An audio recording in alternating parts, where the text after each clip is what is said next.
Welcome to Vincent Buda and Company's installation guide to installing your shower drain into your bathroom. We begin with a typical bathroom setup. Your application may vary slightly, but installation is typically the same.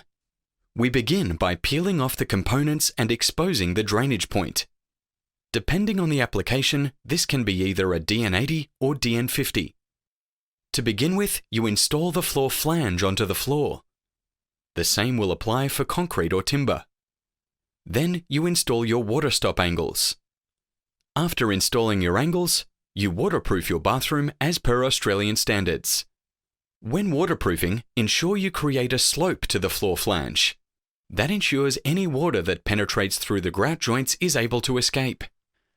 Next, you install your grate at the required height. You may use non-porous packers to do so. Our drains are available with center, end, or custom outlets.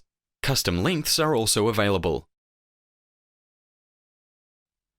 Sand and cement bed your floor, creating a slope to the shower drain.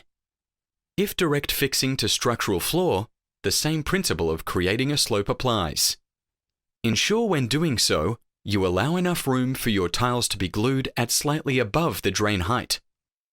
Water will then be collected by the drain, and any water that penetrates the grout joints is collected above the waterproofing and falls into the floor flange and is drained away.